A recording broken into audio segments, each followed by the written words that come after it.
और ब्रेक के बाद आप सभी का स्वागत है। प्रतापगढ़ में बिजली विभाग के कर्मचारियों का पिछले 48 घंटे से हड़ताल पर चले जाने की वजह से जिले में बिजली आपूर्ति बाधित है और लोग पानी के साथ मोबाइल चार्जिंग के लिए भी तरस रहे हैं। हालांकि प्रशासनिक अधिकारी धरना स्थल पहुंचकर विभाग के कर्मचारियों से वार्तालाप करके बिजली आपूर्ति बहाल करने का प्रयास कर रहे हैं।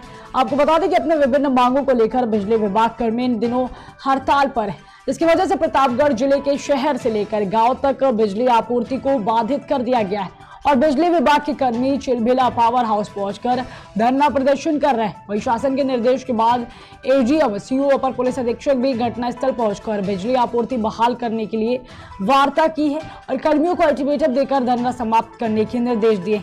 एडीएम ने स्पष्ट कर दिया है कि शासन के निर्देशों का पालन किया जाएगा। यदि हड़ताल खत्म नहीं होती है तो जरूरत पड़ने पर आंदोलनकारियों के खिलाफ विधिक कार्रवाई होगी। देखिए, मंशा यही लगती है क्योंकि राज्य स्तर पर जो हमारे नेता हैं उन्हें गिरफ्तार किया जा चुका है, ऐसा जानकारी आ रही है और सभी के विरुद्ध एस्मा में एफआईआर दर्ज कराया गया है। मीडिया में माननीय मंत्री जी ने उसे प्रदर्शित भी किया है, तो ये स्थिति सामने है। लेकिन ऐसा करके सरकार ने इस आंदोलन को, इस हड़ताल को अनिश्चितकालीन हड़ताल में बदलने का काम किया है। अंदर भी बातचीत चल रही थी, थोपने की बात की गई है। अंदर हमारी जो बातचीत है वो कोई आंदोलन को लेकर के कोई बहुत बातचीत नहीं थी, वो और तरह की भी बातचीत चल रही थी और मैं अपने कारणों से, अपने स्वास्थ्य कारणों से बार मुझे आपकी दवा डालनी है, इसलिए मैं मेरे आला अधिकारी की मंशा यही है कि जो शासन चाहता है वो किया जाए, पर यहाँ पर जो कर्मचारी हैं उसके लिए तैयार नहीं है। लोग आंदोलन की पूरी मजबूत इच्छा शक्ति के साथ यहाँ उपस्थित हैं। आंदोलन की तरफ से ऐसा कोई संकेत नहीं आया है कि लोग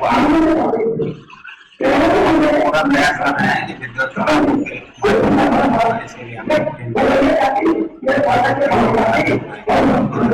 संचालित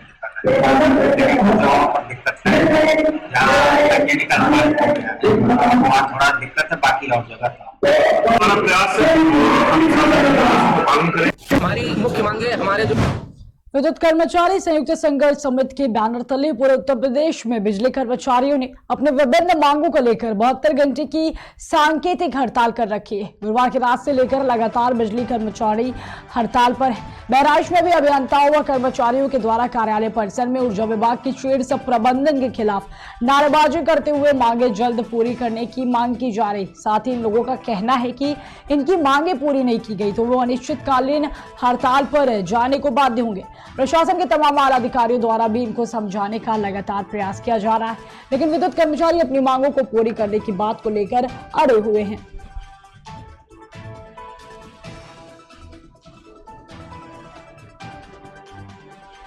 हमारी मुख्य मांगे, हमारे जो संविदा कर्मी साथी हैं उनका समान कार्य का समान वेतन दिया जाए जैसे अन्य विभागों में दिया जा रहा है, लेकिन यहाँ पे नहीं दिया जा रहा।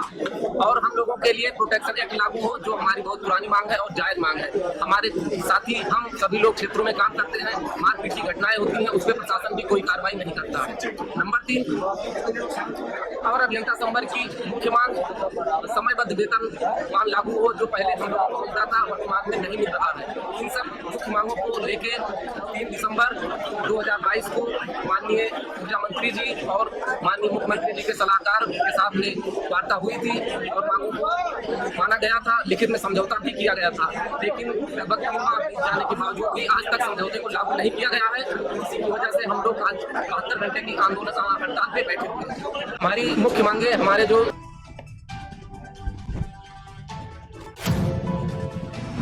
यूपी के बहराइच नील के गजाधरपुर कैसरगंज थाना क्षेत्र के मंजारा तोकली के बबरू गांव में दिन दहाड़े एक युवक की सरेआम हत्या कर दी गई। मामला पुराने रंजिश का बताया जा रहा है, जहां पर युवक की कुल्हाड़ी व बाकों से काटकर हत्या कर दी गई और घटना को अंजाम देने वाले बड़ी आसानी से मौके से फरार हो गए।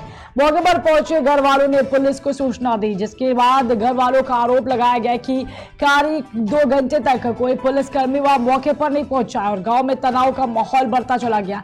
काफी देर बाद केसरगंज व बॉडी थाने की पुलिस मौके पर पहुंची और मामले को किसी तरह से शांत कराया। इसके बाद अब आरोपी की तलाश में पुलिस ने 2 टीमें बना दी हैं और जांच पड़ताल में जुट गई है।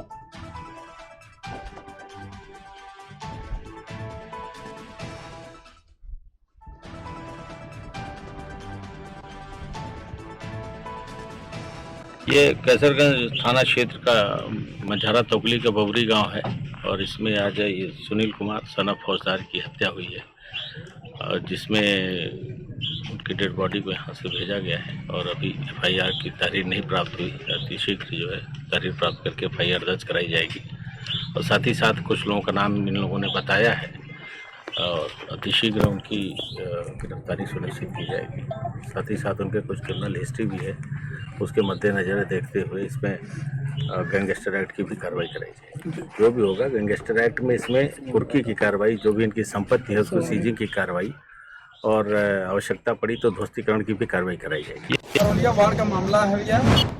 गोरखपुर जिले का सबसे वीआईपी वार्ड जबरवालिया है, जहां पर तारामंडल है। यहीं पर सर्किट हाउस और जीडीए को ऑफिस भी यही। इतना ही नहीं, कई भाजपा के सांसद और कई विधायकों का आवास भी यही। जिले के अधिकतर अधिकारियों का निजी आवास भी यहीं पर है। लेकिन इस वार्ड के मुख्य सड़क पर कई सालों से आधे नाले पर ही केवल ढक्कन डाला गया है, जो मुख्य मार्ग को क्रॉस करते हुए जाता है। कई वर्षों से लगातार रोज कुछ न कुछ घटनाएं होती रहती, परंतु जिम्मेदार अधिकारी इस मुद्दे पर शांत बैठे और बेखबर क्षेत्रीय जनप्रतिनिधि जानते हुए भी अनजान बने हुए। इस वार्ड में समय पर छिड़काव भी नहीं होता है, न तो समय से सफाई कर्मी आते। देखने वाली बात यह है कि जिम्मेदारों की जिम्मेदारियां आखिर कब पूरी होंगी।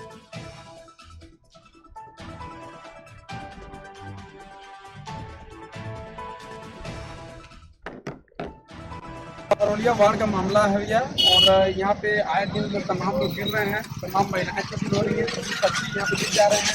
छोटे छोटे बच्चे साइकिल लेकर आते हैं, गिर जा रही। 15-20 दिन पहले गिरे हैं, फिर 5-7 दिन पहले गिरे थे और आज भी एक बच्चा गिर गया था, तो मतलब मोहल्ले में दौड़ के निकाले उसको। भरवलिया तारामंडल एक ही एरिया है।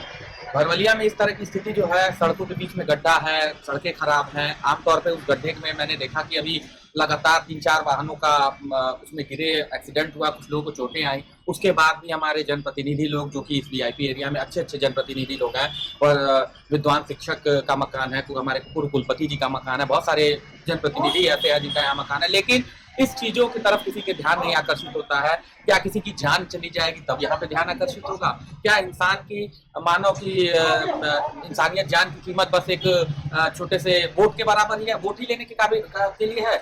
वहां पे इतने बड़े गड्ढे पे अगर किसी का ध्यान नहीं जा रहा है, तो मैं ये शासन प्रशासन और यहाँ के जनप्रतिनिधियों को चेतावनी देना चाहता हूँ कि यदि ये जनता आपको सिर पर बैठा सकती है, तो ये जनता आपको सिर से उतार भी सकती है। इसलिए कृपया करके ध्यान दीजिए, उन सड़कों की मरम्मत कराइए जिन सड़कों पर गड्ढे हैं, क्योंकि आए दिन उस एक्सीडेंट के कारण कई लोगों की जानें जा सकती हैं। और यदि किसी की जान गई तो सबसे पहले घेराव हमारे जनप्रतिनिधियों का होगा, क्योंकि हमारे इस क्षेत्र से विधायक भी, हमारे माननीय विपिन सिंह जी भी हैं, उनको भी इस चीज को देखना चाहिए। ग्रामीण अंचल का क्षेत्र उनका आता है और इस सारे मुद्दों को एक करके नए सिरे से सड़कों का निर्माण करना चाहिए, इस पर ध्यान देना चाहिए। आम पब्लिक की बातों को ध्यान देना चाहिए, लोगों के स्वास्थ्य सेवा, शिक्षा, सुरक्षा, ये सारी चीजों पे ध्यान देना चाहिए। खासकर सड़कों को आप अच्छे ढंग से बनवाएंगे। पीलीभीत के शेरपुर कला में सहकारी समिति संचालकों का चुनाव शांतिपूर्वक ढंग से संपन्न हो गया। पूरनपुर विकासखंड क्षेत्र के शेरपुर कला समिति का चुनाव संपन्न होने के बाद मतगणना कराई गई। चुनाव अधिकारी ने परिणाम की घोषणा की है, जिसमें जीशान शाह ने अपने प्रतिद्वंदी को 72 वोट से हराया। वहीं वार्ड 3 में सुराज खान ने अपने प्रतिद्वंदी को 20 वोट से हराया। शोभी को दूसरे प्रतिद्वंदी ने अपना समर्थन दिया, इसमें उनको जीत हासिल हुई। 6 लोग निर्विरोध चुने गए। चुनाव की शुरुआत से काउंटिंग तक पुलिस बल मौजूद रहा है। जीतने के बाद ग्रामीणों ने जीते हुए लोगों को फूल माला पहनाकर व ढोल ताशे बजाकर जोरदार स्वागत किया और इसके साथ में जीत की बधाई भी दी। इसमें अच्छन शाह, अनवर खां, सिराज खां सहित अन्य लोग वहां पर मौजूद रहे। तरह से पिछले चुनाव के हिसाब से इस बार जो चुनाव हो रहे हैं बहुत सुकून से हो रहे हैं और कैंडिडेट जो हैं वो काफ़ी अच्छी तरह से लोगों से पेश आ रहे हैं। बस मुझे यही कहना है कि वोटर्स से कि आके अपना सुकून से वोट दें और अपने प्रत्याशी को जिताएं। टोटल डेलीगेट जो है वो 9 है हमारे यहाँ, जिसमें लगभग 6 डेलीगेट तो निर्विरोध आ गए। 3 की लड़ाई है, जिसमें शेरपुर के 2 वार्ड हैं और एक ढक्का का है जी। और ढक्का भी निर्विरोधी है, क्योंकि वहाँ पे भी जो कैंडिडेट था सपोर्ट अभी सुबह दी है उन्होंने। तो मेन है वो वार्ड नंबर 3 शेरपुर और वार्ड नंबर 1 शेरपुर की लड़ाई है, जिसमें 4 कैंडिडेट वार्ड नंबर 1 में है और 3 कैंडिडेट वार्ड नंबर 3 में है। तो मेन यही लड़ाई है आपस की। अच्छा, चुनाव किस तरह से संपन्न हो रहा है? चुनाव सही चल रहा है, अभी तक कोई भी ऐसी बात नहीं, वोटर आ रहे हैं, हल्के हल्के शांति व्यवस्था बनी हुई है, कोई ऐसी दिक्कत नहीं है। आज ये हमारा कार्यक्रम जो है जाट छत्री वीरांगना सभा द्वारा होटल भावना क्लार्क इन में होली मिलन समारोह का आयोजन किया गया। इसमें मुख्य अतिथि के रूप में अंजू चौधरी और स्मृति चौधरी उपस्थित रही। होली मिलन समारोह का शुभारंभ विधिवत तरीके से किया गया। वही जाट वीरांगना क्षत्रिय समाज की सभी सदस्य होली मिलन समारोह में मौजूद रही और एक दूसरे को गुलाल लगाकर एकता व प्रेम का संदेश दिया। आपको बता दें कि संस्था के प्रवक्ता डॉक्टर नीतू चौधरी ने फाक की एक मनमोहक कविता भी सुनाई, जिसको सभी सदस्यों के द्वारा काफी सराहा गया। संगठन के संस्थापक अध्यक्ष सुनीता सिंह ने बताया है कि होली रंगों का त्योहार है, जिसे जाट समाज की सभी बहनों ने हर्षोल्लास के साथ मनाया। इस ग्रुप में सभी का जीवन रंग बिरंगा खुशहाल रहे। आज ये हमारा कार्यक्रम जो है हमारी समाज की सभी बहनों का होली मिलन का कार्यक्रम रखा गया है। हालांकि थोड़ा सा लेट हो गया है, परंतु बच्चों के एग्जाम वगैरह चल रहे थे, सभी ज्यादातर वर्किंग वुमेन से हमारी संस्था की सदस्य बहनें जो भी हैं। और क्योंकि होली हर्ष और उल्लास का त्योहार है, इसे हम खाली नहीं जाने दे सकते थे, परंतु पारिवारिक जिम्मेदारियां सबकी थी, तो पहले सबने अपनी पारिवारिक जिम्मेदारी को पूरा किया। बच्चों के एग्जाम्स खत्म होने के बाद आज सब इकट्ठे हुए और हर्षोल्लास के साथ आज होली मिलन समारोह का आयोजन यहाँ किया गया। होली करके यही मैसेज देना चाहेंगे कि जीवन में हर्ष और उल्लास बनाकर रखिए। सुख दुख आने जाने हैं, ऐसा नहीं है कि अभी हम लोग कोरोना काल से निकले हैं, कब होली मिलन समारोह आयोजित नहीं हो पाए, त्योहार सब लोगों ने घरों में बैठकर मनाए। उस जो है उम्र से बाहर निकलने की बात थी, और क्योंकि वो दुख भरे दिन थे अब बीत गए, अब सुख आया है। हर्षोल्लास के साथ हमने इसलिए इस त्योहार को यहाँ मनाने का आज संकल्प लिया और ये संकल्प लिया कि हम आगे भी ऐसे ही हंसी खुशी अपने भारतीय त्योहारों को मनाते रहेंगे और जीवन के साथ जिएंगे और समाज की बहनों को जोड़ते रहेंगे और सामाजिक कार्य करते रहेंगे। आज हम सभी ने मिलकर खाद के रंग अपनों के संग तर्ज पर होली मिलन समारोह का आयोजन किया, जिसमें हम सभी ने एक दूसरे को रंग लगाकर शुभकामनाएं दी और ईश्वर से प्रार्थना की कि जैसे लाल हरे नीले पीले रंग हम एक दूसरे के गालों पर लगा रहे, वैसे ही हम सभी के जीवन में सारे रंग रंगोली की तरह। हमारी 3 सूत्री मांगे। बांदा में ग्रामीणों का अनिश्चितकालीन धरना प्रदर्शन दूसरे दिन भी चलता रहा। आपको बता दें कि ग्रामीणों ने विभिन्न मांगों को लेकर जैसे अन्न गायों और अवैध खनन से परेशान होकर धरना प्रदर्शन किया। अनशन में दूसरे दिन भारतीय किसान यूनियन के पदाधिकारी और कार्यकर्ता पहुंचे। इसके साथ ही उषा निषाद, समाज सेविका और तमाम किसान लोग गांव में गौशाला बनाने की मांग पर अड़े हुए। यह पूरा मामला बांदा जनपद के अलोना गांव का बताया जा रहा है।